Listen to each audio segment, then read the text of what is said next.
ये दामाद जी तो ना किसी दिन मुझे मरवा के रहेंगे। दामाद जी, दामाद जी। हाँ जी सासू जी। अरे छोड़ो, क्या चाहते हो कि तुम्हारा इस घर में रहना बंद हो जाए? मैं तुम्हें हमेशा के लिए इस घर से निकाल दूं?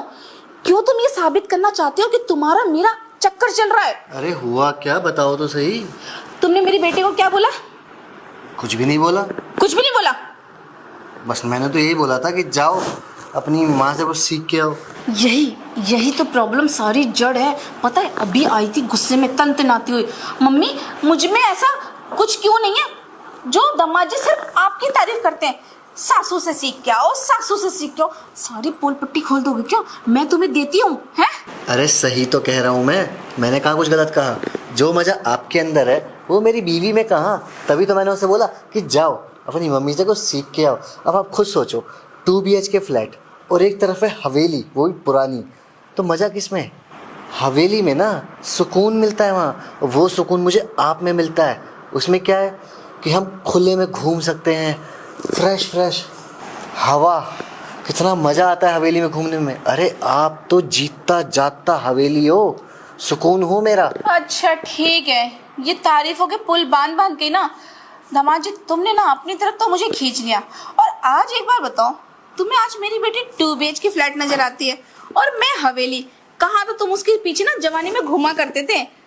सासू जी शादी करूंगा तो आपकी बेटी से ही, आपसे नहीं। कहीं ऐसा तो नहीं है? वो तो एक बहाना था, हमें तो आपको बजाना था। वो क्या है ना, अब बीवी पटाई तो माँ भी पटानी बनती है ना सासू जी, सही कहा ना। वैसे हो तो बहुत नोटी। और मैं बताऊं, मुझे तो पहले से तुम पे शक था कि तुम कोई मेरी बेटी से प्यार व्यार नहीं करते। तुम्हारी जो नजरें थी ना, वो नजरें ना सिर्फ मुझ पे थी, वो तो मैंने देख ही लिया था। लेकिन एक बार बताऊं, अगर तुम्हें इस घर में रहना है मेरे साथ और ज़िंदगी के सुख लेने हैं, इस हवेली में ज़िंदगी भर रहना है और इस हवेली की खुली हवा और घूमना फिरना तुम्हें चाहिए, तो तुम्हें मेरी बेटी को भी टाइम देना पड़ेगा। अरे कहाँ से दूँ मैं उसे टाइम, आप खुद सोचो। उस बेचारी से कुछ होता नहीं है। मैं बोलता हूँ टांग उठा तो हाथ उठाती है, मैं बोलता हूँ घोड़ी बन तो पता नहीं क्या ही बन जाती है। अरे दामाद जी, ज़रूरत क्या है? थोड़ा सा ऊपर ऊपर से मजा दे दो। कभी कमर पकड़ ली, कभी किस दे दी, वो तो उसी में राजी हो जाएगी। बाकी पूरा मजा तो मैं आपको दे ही रही हूँ ना। अरे बात तो सही कही सासू जी आपने, अब से ऐसे ही करा करूँगा। आएगी तो ऊपर ऊपर से कर लूँगा, फिर बाकी अंदर तो आपके साथ खेला जाएगा। वैसे एक बात बताएं दामाद जी, खिलाड़ी तो मैं भी कोई कम नहीं हूँ। मुझे भी ना जवानों में मज़ा आता है।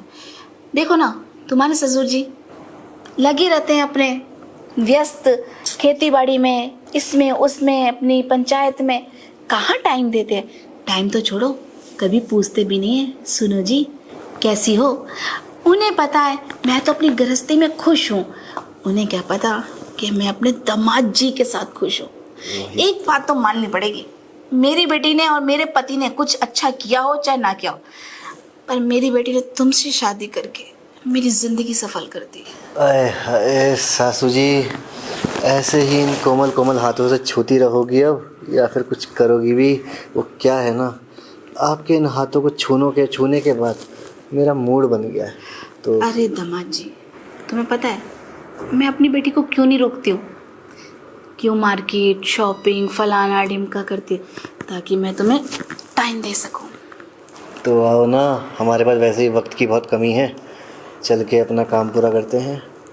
चलो, वही पुराना अंदाज। एक बार राउंड मार के आते हैं ना हवेली में। चलो फिर।